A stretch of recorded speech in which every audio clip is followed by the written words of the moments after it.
Hello दोस्तों, मैं कमर अब्बास आप लोगों का अपने ही YouTube channel Abbas study centre पे खैर मकदम करता हूं। आज का सेशन जो होगा, जिससे पहले की वीडियो में हम लोगों ने 1 से लेकर 90 तक के क्वेश्चन पे बात कर लिया था। आज 90 से लेके 125 115 क्वेश्चन के ऊपर बात करेंगे, जिसका लास्ट पिछले वीडियो का लास्ट क्वेश्चन था कि जदीद गज़ल के अनासिर अरबा के सही ज़ुमरे की निशानदही कीजिए।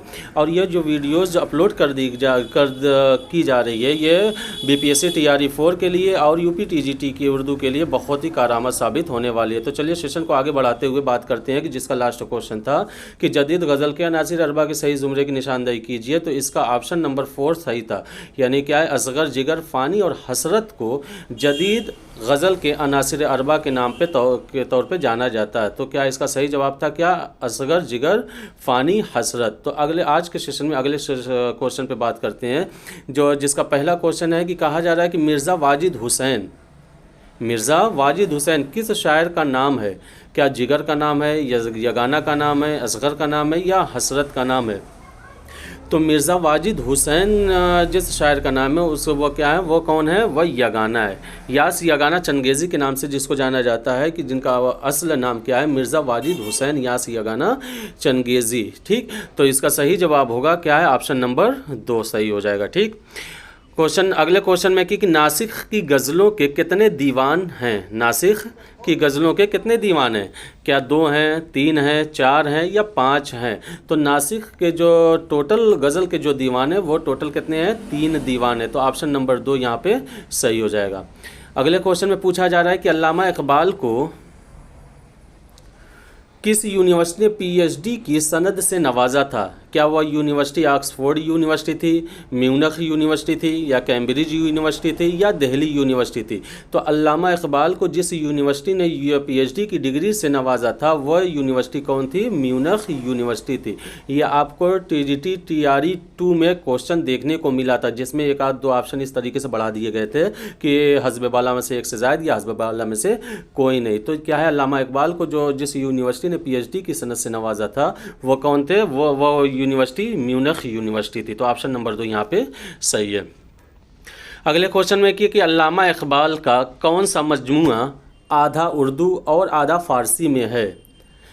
अब यहाँ पे 4 के चारों क्या है, मजमूए क्या है, शेरी मजमूए किसके हैं, अल्लामा इकबाल के हैं। लेकिन इसमें ये पूछा जा रहा है कि अल्लामा इकबाल का कौन सा मजमूआ आधा उर्दू में है और आधा फ़ारसी में है। क्या वो मजमूआ ज़रब कलीम है या अरमगान हिजाज़ है या बांगे दरा है या बाले जिब्रील है। तो इसका सही जवाब होगा अरमगान हिजाज़, जो कि क्या है कि अल्लामा इकबाल का आखिरी मजमूआ भी है और ये ऐसा मजमूआ है कि जिसमें आधा उर्दू है और आधा फ़ारसी है। तो सही जवाब होगा ऑप्शन नंबर 2 हमारा सही जवाब हो जाएगा। अगले क्वेश्चन में कि अल्लामा इकबाल ने फ़लसफ़े के किस प्रोफेसर से बहुत ज़्यादा इस्तेफ़ादा किया, यानी अल्लामा इकबाल ने फ़लसफ़े के किस प्रोफेसर से सबसे ज़्यादा फ़ायदा उठाया है। वो कौन से प्रोफेसर थे, क्या प्रोफेसर लिंकन थे या प्रोफेसर आर्नल्ड थे या प्रोफेसर रिचर्डसन थे या प्रोफेसर IA रिचर्ड्स थे। तो अल्लामा इकबाल ने जिस प्रोफेसर से सबसे ज़्यादा इस्तेफ़ादा किया है वो कौन थे, प्रोफेसर आर्नल्ड थे। कौन थे, प्रोफेसर आर्नल्ड थे। तो यहाँ पे ऑप्शन नंबर 2 हमारा सही हो जाएगा। अगले क्वेश्चन में है कि अल्लामा इकबाल ने नाले फ़िराक़ जो कि उसकी बहुत ही मशहूर नज़्म है, किसकी याद में लिखा है। क्या प्रोफेसर आर्नल्ड की याद में लिखा है या प्रोफेसर RA लिंकन की याद में लिखा है या AG ब्राउन के याद में लिखा है या गोयटे की याद में लिखा है। तो अल्लामा इकबाल ने उस फ़लसफ़ी प्रोफेसर जिससे सबसे ज़्यादा इस्तेफ़ादा भी उठाया, फ़ायदा भी हासिल किया है, उन्हीं की याद में नाले फ़िराक़ लिखा है। और वो कौन थे, प्रोफेसर आर्नल्ड थे। कौन थे, प्रोफेसर आर्नल्ड थे। इनसे बहुत ज़्यादा क्या उनसियत भी रखते थे और लगाव भी था। तो इसी वजह से क्या है कि जब इनकी रहलत हो गई तो अल्लामा इकबाल ने उनकी रहलत पे उनके इंतकाल पे क्या है कि नाले फ़िराक़ जैसी नज़्म लिखी थी। तो ऑप्शन नंबर 1 ही हमारा यहाँ पे सही हो जाएगा। क्वेश्चन नंबर 97 में है कि अल्लामा इकबाल ने अल्लामा इकबाल की नज़्म नाले फ़िराक, जैसा कि ऊपर अभी बताया जा चुका है कि नाले फ़िराक क्या है कि ये प्रोफेसर आर्नल्ड की याद में लिखी गई है, और क्या है कि वो प्रोफेसर थे जिनसे सबसे ज़्यादा अल्लामा इकबाल ने इस्तिफ़ादा किया था। अब यहाँ पे ये पूछा जा रहा है कि अल्लामा इकबाल ने जो नाले फ़िराक जो नज़्म लिखी है वो किस हैयत में लिखी है। क्या वो 5 मिसरी है, यानी उसमें 5 मिसरी यानी मुखम्मस है या मुसद्दस है या मुरब्बा है या मुअश्शर है। मुखम्मस यानी जिस बंद में 4 मिसरे हों, मुसद्दस यानी जिसमें 6 मिसरे हों, मुरब्बा यानी जिस बंद में 4 मिसरे हों उसको मुरब्बा, और मुअश्शर यानी जिस बंद में 9 मिसरे होते हैं उनको क्या कहा जाता है, मुअश्शर कहा जाता है। लेकिन अल्लामा इकबाल की वो नज़्म जिसको प्रोफेसर आर्नल्ड की याद में लिखा है नाले फ़िराक, वो किस हैयत में है, तो इसका सही जवाब होगा मुसद्दस की हैयत में। किस हैयत में है, मुसद्दस की हैयत में, यानी इस नज़्म में हर बंद में 6 मिसरों का इस्तेमाल किया गया। ऑप्शन नंबर 2 यहाँ पे हमारा सही हो जाएगा। क्वेश्चन नंबर 98 है कि 1933 में अल्लामा इकबाल ने किन हज़रात के साथ अफ़गानिस्तान तशरीफ़ ले गए थे। अब देखिए यहाँ पे दो क्वेश्चन वाज़े हो जा रहा है कि पहले तो क्या अल्लामा इकबाल ने किस सन में अफ़गानिस्तान का सफ़र किया है, वो 1933 ईस्वी में। लेकिन जब इन्होंने अफ़गानिस्तान तशरीफ़ ले गए तो उनके साथ कौन कौन से अफराद थे, तो ऑप्शन में वही पूछा जा रहा है, क्या कि वह शिबली नुमानी और अकबर इलाहाबादी थे। दूसरे ऑप्शन में कहा जा रहा है कि अब्दुल सलाम नदवी और काजी अहमद मियाँ थे, और तीसरे ऑप्शन में कहा जा रहा है कि सैयद सुलेमान नदवी और रास मसूद थे, और चौथे ऑप्शन में कहा जा रहा है कि अब्दुल हलीम शरर और मीर हसन थे। तो इसका सही जवाब होगा ऑप्शन नंबर 3, यानी जब अल्लामा इकबाल 1933 में अफ़गानिस्तान तशरीफ़ ले गए थे तो उनके साथ कौन कौन से थे, वह सैयद सुलेमान नदवी और रास मसूद, ये दोनों शख्सियत इनके साथ गई थी। तो ऑप्शन नंबर 3 हमारा यहाँ पे सही हो जाएगा। क्वेश्चन नंबर 99 में है कि बांगे-दरा की किस नज़्म को अब्दुल कादिर सुरूरी ने बांगे-दरा का दिल कहा है। बांगे-दरा का दिल का, क्या वह खिज़र राह है, हिमालय है, शमा व शायर है या शिकवा है। तो बांगे-दरा के अल्लामा इकबाल का मजमूआ बांगे-दरा, इसकी एक नज़्म है। इसकी किस नज़्म को अब्दुल कादिर सुरूरी ने बांगे-दरा का दिल कहा है, तो वो सही ऑप्शन है शमा व शायर को। यानी शमा व शायर एक ऐसी नज़्म है जिसके बारे में अब्दुल कादिर सुरूरी ने क्या है, बांगे-दरा का दिल कहा है। ऑप्शन नंबर 3 हमारा यहाँ पे सही है। ठीक, अगले क्वेश्चन में क्या कहा जा रहा है कि ये किसने कहा था कि खिज़र राह एक मुफ़क्किर शायर का अहद-ए-नामे जदीद है। क्या वह शख्स कलीमुद्दीन अहमद थे या शमसुर रहमान फ़ारूक़ी थे या वाहिद अख्तर थे या आले अहमद सुरूर थे। तो क्या है कि सही जवाब होगा आले अहमद सुरूर, यानी आले अहमद सुरूर ने ये कहा था कि खिज़र राह एक मुफ़क्किर शायर का अहद-ए-नामे जदीद है। ठीक, कहने वाले कौन थे, आले अहमद सुरूर। तो यहाँ पे ऑप्शन नंबर 4 सही हो जाएगा।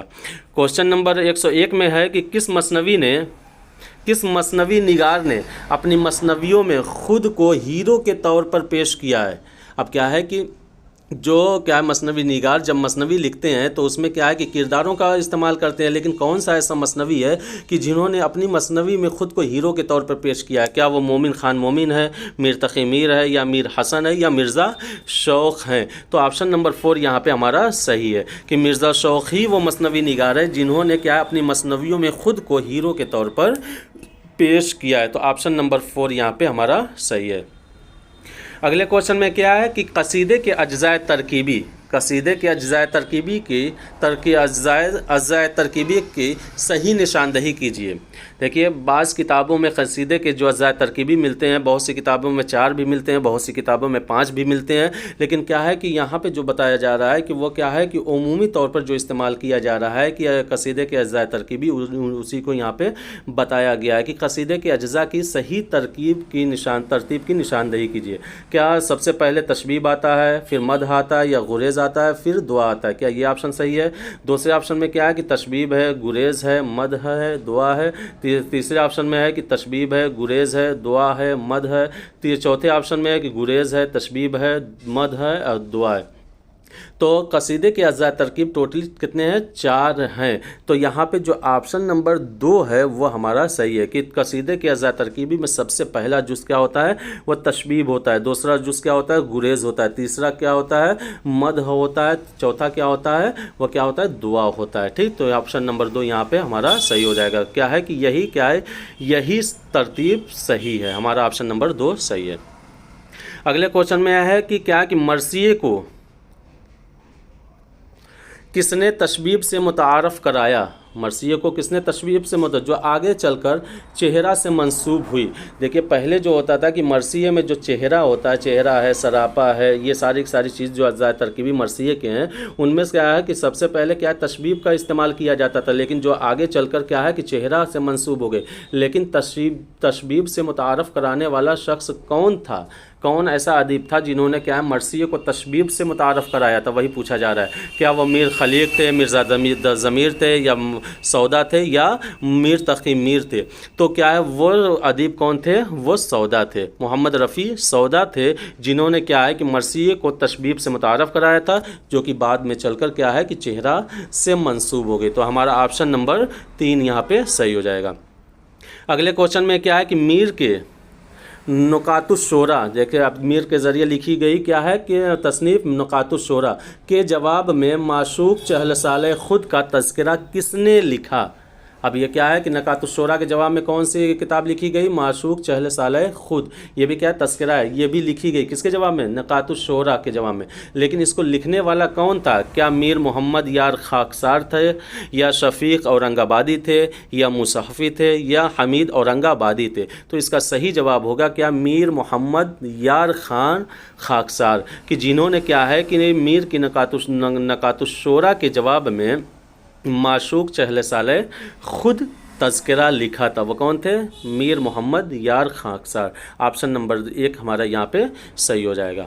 अगले क्वेश्चन में क्या है कि मज़मून आमद में आवरद रशीद अहमद सिद्दीकी की किस किताब में शामिल है? अब यहाँ पे 4 की चारों किताबें क्या है? रशीद अहमद सिद्दीकी की है। लेकिन क्या है पूछा जा रहा है कि मज़मून जो है कि आमद में आवरद, ये भी रशीद अहमद सिद्दीकी के ज़रिए लिखा गया है, लेकिन पूछा ये जा रहा है कि उनकी कौन सी किताब में शामिल है? क्या वह आशुफ्ता बयानी में शामिल है, या हम नफसान रफ्ता में शामिल है, या गंजहाए गिरामाया में शामिल है, या मज़ामीन रशीद में शामिल है? तो मज़मून आमद में आवरद जो है रशीद अहमद सिद्दीकी के ज़रिए जो तहरीर करदा मज़मून है वह क्या है कि मज़ामीन रशीद में शामिल है। किस में शामिल है? मज़ामीन रशीद में। तो ऑप्शन नंबर 4 यहाँ पे हमारा सही हो जाएगा। अगले क्वेश्चन में क्या है कि मुझे मेरे बुज़ुर्गों से बचाओ, मुझे मेरे बुज़ुर्गों से बचाओ किसका मज़मून है? किसका मज़मून है? क्या सज्जाद हैदर यल्दुरुम का है, या पतरस बुखारी का है, या फ़रहतुल्लाह बैग का है, या कन्हैया लाल कपूर का है? तो मुझे मेरे बुज़ुर्गों से बचाओ जो मज़मून है वह किसका है? कन्हैया लाल कपूर का है। अब इसी के जैसा दिखने वाला एक और तसनीफ़ है जिसका नाम है कि मुझे मेरे दोस्तों से बचाओ, मुझे मेरे दोस्तों से बचाओ। अक्सर इम्तिहानात में इसमें कन्फ्यूज़न हो जाती है कि क्या है कि मुझे मेरे बुज़ुर्गों से बचाओ और मुझे मेरे दोस्तों से बचाओ। तो जो मज़मून है क्या कि मुझे मेरे दोस्तों से बचाओ, वह किसके ज़रिए लिखा गया है? वह सज्जाद हैदर यल्दुरुम के ज़रिए लिखा गया है। लेकिन यहाँ पे पूछा जा रहा है कि मुझे मेरे बुज़ुर्गों से बचाओ, वह किसका है? वह कन्हैया लाल कपूर का है। तो ऑप्शन नंबर 4 यहाँ पे सही हो जाएगा। अगले क्वेश्चन में है कि प्रेमचंद का अफसाना बदनसीब की माँ कुल कितने हिस्सों पर मुश्तमिल है? अब ये देखिए बदनसीब की माँ किसका अफसाना है? क्या है? जैसे कि कफन भी इनका मशहूर, बहुत ही मशहूर अफसाना है, लेकिन यहाँ पे क्या है कि बदनसीब की माँ के बारे में पूछा जा रहा है कि कुल कितने हिस्सों पर मुश्तमिल है? क्या 3 हैं, या 4 हैं, या 5 हैं, या 7 हैं? तो प्रेमचंद के ज़रिए लिखा हुआ अफसाना बदनसीब की माँ वह टोटल 5 हिस्सों पर मुश्तमिल है। कितने हिस्सों पर मुश्तमिल है? 5 हिस्सों पर मुश्तमिल है। तो यहाँ पर ऑप्शन नंबर 3 सही हो जाएगा। अगले क्वेश्चन में क्या है कि मदन बान और महेंद्रगढ़ किस तसनीफ़ के किरदार हैं? किस तसनीफ़ के किरदार हैं? क्या अपने दुख मुझे दे दो का किरदार है, या आग का दरिया का किरदार है, या रानी केतकी की कहानी का किरदार है, या कदम राव पदम राव का किरदार है। तो क्या है कि मदन बान और महेंद्रगढ़ क्या ये रानी इंशाउल्लाह खां इंशा के ज़रिए लिखी हुई मशहूर अफसाना क्या दास्तान क्या है कि रानी केतकी की कहानी का लिखा हुआ जो रानी केतकी की कहानी का लिखा हुआ दास्तान जो है उसी के ये क्या है किरदार है, चाहे वो मदन बान हो या महेंद्रगढ़ हो। ये दोनों क्या है किरदार किस तसनीफ़ के किरदार हैं, ये रानी केतकी की कहानी के तसनीफ़ किरदार हैं। तो ऑप्शन नंबर 3 हमारा यहाँ पे सही हो जाएगा। अगले क्वेश्चन में क्या है कि कुर्रतुल ऐन हैदर ने अपने नावल सफ़ीने ग़मे दिल का उन्वान फैज़ की किस नज़्म से अख़ज़ किया है। अब ये बहुत ही इम्पोर्टेंट क्वेश्चन है कि क्या है कि कुर्रतुल ऐन हैदर ने अपने नावल, अब देखिए सफ़ीने ग़मे दिल किसका नावल है, कुर्रतुल ऐन हैदर का, लेकिन ये जो उन्वान है ये क्या है फैज़ अहमद फैज़ की नज़्म से लिया गया है। लेकिन वो कौन सी नज़्म है, क्या सुबह आज़ादी जो क्या है जिसमें 1947 के बारे में बताया गया उससे लिया गया है, या मुझसे पहली सी मोहब्बत मेरे महबूब नमाम मांग से लिया गया है, या जर्द कुत्ते से लिया गया है, या हम जो तारीक राहों में मारे गए इससे लिया गया है। तो कुर्रतुल ऐन हैदर ने जो अपनी नावल सफ़ीने ग़मे दिल का उन्वान जो लिया है वह फैज़ अहमद फैज़ की नज़्म सुबह उम्मीद से लिया है। किससे लिया है, सुबह उम्मीद से। तो यहाँ पे ऑप्शन नंबर ए हमारा सही हो जाएगा, सुबह उम्मीद। अगले क्वेश्चन में क्या है कि कलीमुद्दीन अहमद ने आला तालीम किस इदारे से हासिल किया था। क्या ऑक्सफोर्ड यूनिवर्सिटी से हासिल किया था, कैम्ब्रिज यूनिवर्सिटी से हासिल किया था, या कोलंबिया यूनिवर्सिटी से हासिल किया था, या हार्वर्ड यूनिवर्सिटी से हासिल किया था। तो कलीमुद्दीन अहमद ने आला तालीम कैम्ब्रिज यूनिवर्सिटी से हासिल किया था। कहाँ से, कैम्ब्रिज यूनिवर्सिटी से। ऑप्शन नंबर 2 सही है। अगले में है कि कौन सा अफसानवी मजमुआ राजेंद्र सिंह बेदी का नहीं है, राजेंद्र सिंह बेदी का नहीं है। तो क्या ग्रहण, कोखजली, दोहात, दाना वो दवाम। तो यहाँ पे पूछा जा रहा है नहीं है। तो ग्रहण भी क्या है कि राजेंद्र सिंह बेदी का है, कोखजली भी किसका है, राजेंद्र सिंह बेदी का है, और दाना वो दवाम भी क्या है कि ये राजेंद्र सिंह बेदी का अफसानवी मजमुआ है। तो ये तीन के तीनों ऑप्शन तो राजेंद्र सिंह बेदी के हैं। दो हाथ ये राजेंद्र सिंह बेदी के नहीं है। तो ऑप्शन नंबर 3 हमारा यहाँ पे सही हो जाएगा। अगले क्वेश्चन में है कि अफसानवी मजमुआ मैं कौन हूँ का मुसन्निफ़ कौन है। अब देखिए मैं कौन हूँ ये भी क्या है, एक अफसानवी मजमुआ है, लेकिन इसका मुसन्निफ़ कौन है। क्या कृष्णचंद्र हैं, सआदत हसन मंटू हैं, या ख्वाजा अहमद अब्बास हैं, या जिलानी बानू हैं। तो ख्वाजा अहमद अब्बास का ये अफसानवी मजमुआ है, उसका नाम क्या है, मैं कौन हूँ। तो ऑप्शन नंबर 3 यहाँ पे हमारा सही हो जाएगा, यानी ख्वाजा अहमद अब्बास के ज़रिए लिखा हुआ अफसानवी मजमुआ मैं कौन हूँ। ठीक, ऑप्शन नंबर 3 यहाँ पे सही है। अगले क्वेश्चन में है कि काफ़िया के लुग़वी माने हैं शेर का हुस्न, पीछे चलने वाला, आगे चलने वाला, या शेर का वज़न। अब देखिए काफ़िए के माने होते हैं पीछे चलने वाला। काफ़िए के माने क्या है कि काफ़िया जो कि हमेशा क्या है रदीफ़ के पीछे ही होती है। तो यहाँ पे उसी से मुराद लिया गया है कि उसी के बारे में पूछा जा रहा है कि काफ़िया के लुग़वी माने क्या है। तो ऑप्शन 2 हमारा यहाँ पे सही हो जाएगा। काफ़िए के माने होते हैं पीछे चलने वाला, पीछे चलने वाला। ठीक, अगले क्वेश्चन में है कि लीनन के उन्वान से अल्लामा इकबाल के अलावा किस दूसरे, यहाँ पे दूसरे होगा, दूसरे शायर ने नज़्म लिखी है। क्या वो मजाज हैं, जोश हैं, फैज़ हैं, या सरदार जाफरी हैं। तो लीनन के उन्वान से तो अल्लामा इकबाल ने नज़्म लिखी है, लेकिन दूसरा ऐसा कौन सा शायर है जिन्होंने क्या लीनन के उन्वान से नज़्म लिखी है। तो सही जवाब होगा सरदार जाफरी। कौन है, सरदार जाफरी ही वो शायर हैं कि जिन्होंने क्या है लीनन के उन्वान से नज़्म लिखी है। ऑप्शन नंबर 4 हमारा यहाँ पे सही हो जाएगा। आखिर क्वेश्चन में है 115वां क्वेश्चन, जो कि हमारा आज के सेशन का लास्ट क्वेश्चन है, कि जिसमें पूछा जा रहा है कि कलीमुद्दीन अहमद की तसनीफ़ अपनी तलाश में की सिनफ़ी हैसियत क्या है। अब देखिए अपनी तलाश में किसकी तसनीफ़ है, वह कलीमुद्दीन अहमद की तसनीफ़ है, लेकिन इसकी सिनफ़ी हैसियत क्या है। क्या ये सफ़रनामा है, इंशाइयों का मजमुआ है, खतूत का मजमुआ है, या ख़ुद नविश्त है। तो कलीमुद्दीन अहमद की तसनीफ़ अपनी तलाश में ये एक ख़ुद नविश्त है। क्या है, एक ख़ुद नविश्त है। तो ऑप्शन नंबर 4 यहाँ पे सही हो जाएगा। तो चलिए मिलते हैं अगली वीडियो में एक नए सेशन के साथ। मुझे उम्मीद है कि वीडियो पसंद आई होगी। क्या है कि आप लोग अब्बास स्टडी सेंटर यूट्यूब पे भी चैनल है और साथ साथ टेलीग्राम पे भी चैनल है, जिसमें क्या है कि वक्तन फ़वक्तन आप लोगों को क्या है क्विज़ प्रोवाइड करवाई जाती है। तो उसको ज्वाइन करें और क्या है कि वीडियो को शेयर करें, लाइक करें, सब्सक्राइब करें। मिलते हैं अगली वीडियो में एक नए सेशन के साथ। खुदा हाफिज़।